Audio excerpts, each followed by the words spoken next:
Okay, moving to our next caller. Caller, you are live on the air, Miss A. Go right ahead with your question for Rabbi. Okay. Hi, this is A from Tennessee. I stopped believing Jesus was the Messiah 13 years ago, and a major reason was due to the passages in Matthew 12, Mark 3, and Luke 11, where the Pharisees accused Jesus of working with Beelzebub. Rather than deny the accusation, Jesus gives a parable of tying up a strong man, destroying his house, and scattering people. As a teenager, I thought the strong man was God, the destroyed house, the temple, and the scattered people, the Jewish people, which would date these passages to after 70 AD. I could be wrong though.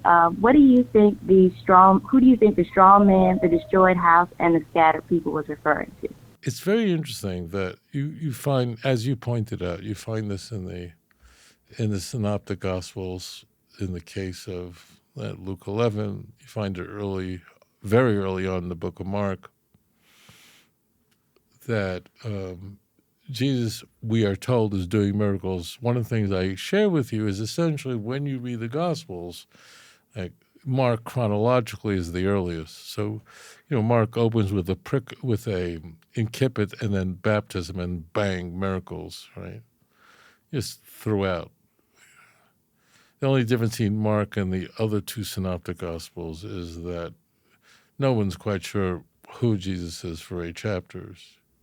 But he's doing miracles fast and furious, the healing of a paralytic, all that stuff is going on. Now, one thing I always share with you is that the Gospels are very readable, very easy to follow them. The character development is highly refined.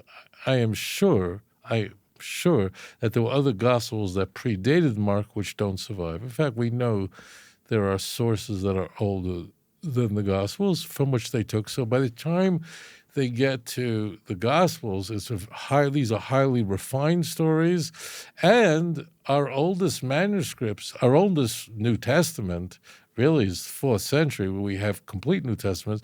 From the 2nd century, we only have a dozen manuscripts from the 2nd century, very little.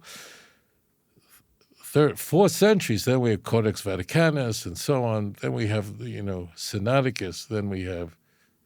So there's been a lot of editing going on, and that's why the early manuscripts have enormous amounts of variance. But where I want to go with this is, so one of the arguments that we are told is used by the antagonists, who are always the Jews. The antagonists are always the Jews. The protagonists is Jesus, of course.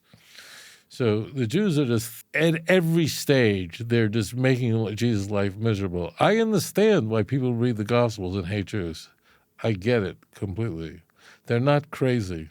If you read the Gospels, you have to go, the Jews are nuts, really. Because the Jews, for some reason, the Pharisees and scribes, their opposition to Jesus doesn't even make sense. If a person robs a bank, so, they want money, like, it's almost inexplicable of why they just can't stand Jesus. You can pick your chapter, doesn't make a difference.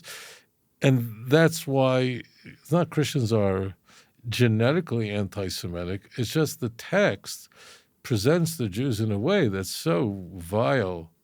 So you're raising the issue of the argument that the Jews use to explain away Jesus' putative miracles, healings, whether it's the paralytic or so on, is that you're actually doing this in the name of the devil, in the name of Satan. Where I want to go with you is intriguing and probably you don't expect. So the argument we find in the Gospels, the retort is, essentially Satan can't cast out Satan.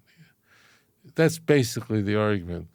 What is very intriguing is we have a corresponding text in Luke 11 with the same argument. So, even though we refer to Matthew, Mark, and Luke as synoptic Gospels, synoptic is just 2 Greek words. Optic means view, syn, the same. So basically, Matthew, Mark, and Luke basically share a very strikingly similar outline. There are quite a few stories that are L sources that only Luke has, stories that are M sources that only Matthew has, or some sources that Matthew and Luke share but don't appear in Mark, and those would be a Q source. Of course. But the Synoptic Gospels really share a lot in common. They may be laid out differently, so the Sermon on the Mount is found in Matthew 5, 6, 7, and Luke is buried somewhere else, not exactly the same, but the Lord's Prayer is not identical. It's not the same, but it's there. You got what I'm saying? But what intrigues people who study these texts is where you have the extra text. So the argument essentially is that Satan is not an enemy of Satan. And therefore what I'm doing, and that is casting out devils and demons, which is one of the things that we're told Jesus is doing, which we know, incidentally, historically, that this is a big deal of casting out devils and demons, using all sorts of amulets. We have that historically, all sorts of little writings that were held in little necklaces with parchment. King Solomon's name often is associated with it. So this is a big deal. We know this from all sorts of sources outside of any of the texts you're familiar with. It was a big deal. In truth, in the ancient world, people struggled, as an example, with mental illness, just like today. There are people who are tragically psychotic. Very big tragedy. In the ancient world, they didn't know what it meant, and they thought that there was a devil in you. Really. There are some far-flung places today where people still do all these things, and really you're dealing with someone who's just mentally ill, who needs the proper medication and the proper therapy. But in the ancient world, it was all devils and demons, and casting it out was a big industry, big deal. But they attributed mental illness to a devil, and therefore there was a whole art and a whole cottage industry of casting out devils, and if you were successful, you really made a name for yourself. What's very interesting is that Luke chapter 11, the author of the third gospel, we don't know who wrote it, adds in another piece, and that is another argument to it. So on top of what you're sharing, he adds one more argument and goes, isn't it true that your sons are able to do this as well? Isn't it true that your judges are able to do it again? Let me translate that. I mean, how could you claim, the argument goes in Luke, this is not the Markian version, but Luke adds this other accretion that how could you, it's just a second argument, how could you claim that casting out devils or demons illustrates that you're Satan or you're demonic?